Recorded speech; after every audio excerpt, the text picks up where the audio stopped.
Hi guys, welcome back to my channel. और आइए video को स्टार्ट करते हैं।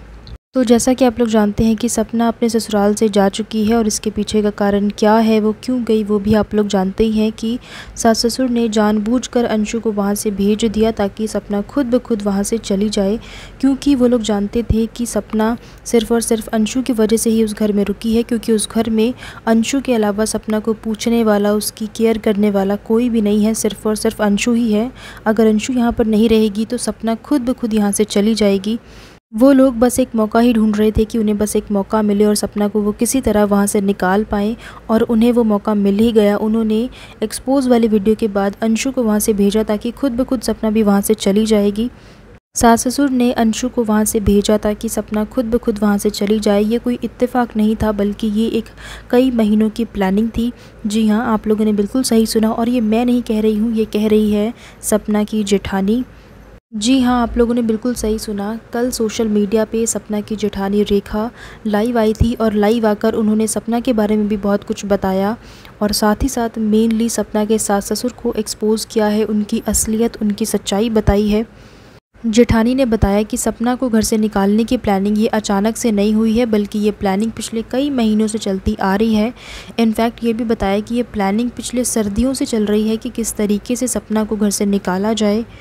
जेठानी ने सीधे सीधे सपना के सास ससुर का नाम लेकर ये कहा है कि उनकी ये प्लानिंग कई महीनों से चल रही थी और अब उनको मौका भी मिल गया, और अब उनका ये प्लान है कि वो सपना को कुछ भी ना दे। उसका जो हक बनता है, जो प्रॉपर्टीज़ पे उसका हक बनता है, जो पैसों पे उसका हक बनता है, उसको कुछ भी ना दे, उनका ये प्लान है।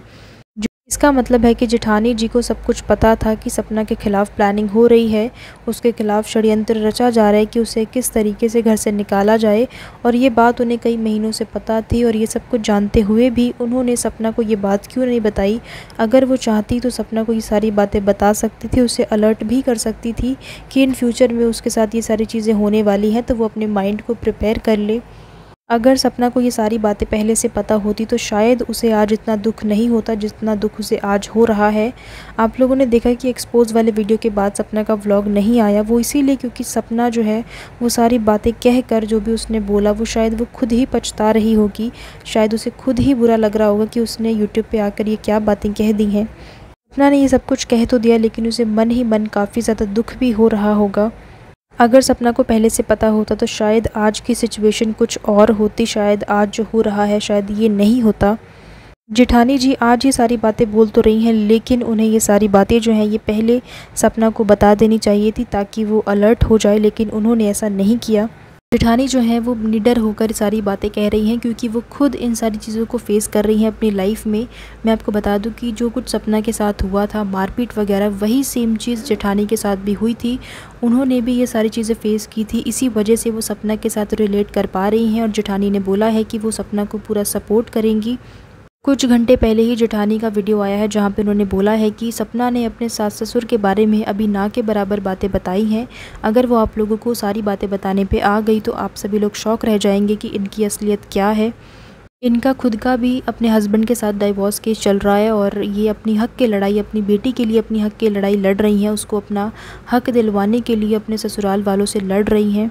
इनका ये कहना है कि जो सारी चीज़ें सपना के साथ हुई थी, मारपीट वगैरह जो सपना के साथ होती थी, सास ससुर पिटवाते थे, वही सेम चीज़ इनके साथ भी हो रही थी। इनके साथ भी मारपीट हो रही थी, जिसके बाद इन्होंने अपने इन लॉज के खिलाफ़ आवाज़ उठाई और केस किया, और ये चाहती हैं कि सपना भी अपनी आवाज़ उठाए, और इसी वजह से ये सपना को इतना सपोर्ट कर रही हैं कि वो भी अपनी आवाज़ उठाए और जुल्म और ना सहे।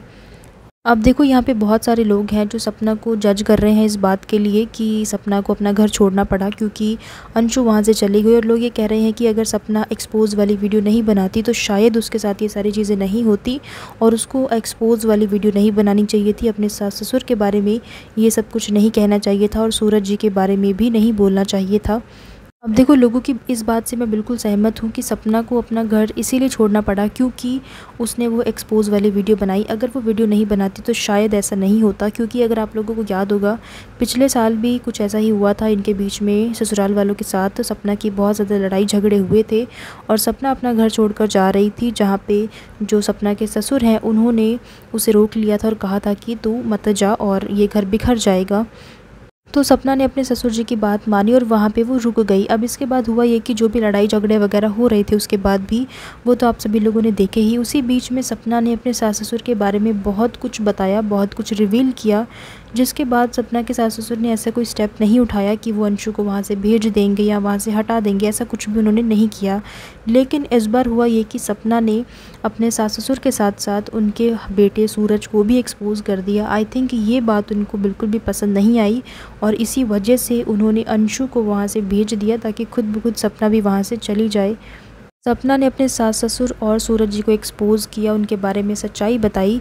अब देखो यहाँ पे हुआ ये कि सपना ने अपनी तरफ से अपनी ऑडियंस को सारा सच बता दिया कि देखो ये सच है, लेकिन ऑडियंस को सास ससुर वाला जो पार्ट था, जो सास ससुर की सच्चाई थी, वो तो बिल्कुल सही लगा, लेकिन जो सूरज जी के लिए रिकॉर्डिंग लगाई वो लोगों को थोड़ा ठीक नहीं लगा। उनका ये कहना था कि जो इंसान अब इस दुनिया में है ही नहीं, उसके बारे में बात करके उसको एक्सपोज़ करके क्या फ़ायदा। सपना की वीडियो का कमेंट सेक्शन स्क्रॉल करने के बाद मैंने देखा कि वहाँ पे बहुत सारे लोग ऐसे हैं जो कि सूरज जी को मीन कमेंट्स लिख रहे हैं, उनके बारे में गलत गलत बोल रहे हैं। तो देखो ऐसे इंसान के लिए बोल के कोई फ़ायदा ही नहीं है जो कि इस दुनिया में है ही नहीं, तो इससे बेहतर है कि उनके बारे में कुछ ना लिखा जाए। जो भी उन्होंने किया वो सही नहीं था, वो हम सबको पता है और वो जस्टिफाइड भी नहीं है, बट स्टिल उनके बारे में लिख के कोई फ़ायदा नहीं है क्योंकि वो अब इस दुनिया में है ही नहीं। सपना के साथ जो हुआ वो बिल्कुल भी सही नहीं था और अब जो हो रहा है वो बिल्कुल भी सही नहीं है। सपना को उसका हक भी नहीं दिया जा रहा है, जो प्रॉपर्टी में उसका हक बनता है, जो पैसों पे उसका हक बनता है, वो भी उसको नहीं दिया जा रहा है। इवन जो बच्चियों का हक है, दोनों बेटियों का जो हक है, उनको वो भी नहीं दिया जा रहा है। और सपना ने अपने वीडियो में ये भी बोला कि वो इन सारी चीज़ों को लेना भी नहीं चाहती है, वो सिर्फ वही चीज़ें ले जा रही है जो उसने खुद कमाई है, जो स्नैपी गर्ल वाले चैनल से कमाई है, वो सिर्फ वही चीज़ें ले जा रही है। सपना को किसी भी चीज़ का लालच नहीं है, ना ही पैसों का, ना ही किसी सामान का। अगर उसे होता तो शायद वो घर छोड़ के कभी भी नहीं आती, वो हमेशा वहीं बैठी रहती, पर उसने ऐसा नहीं किया क्योंकि उसको कोई भी लालच नहीं है।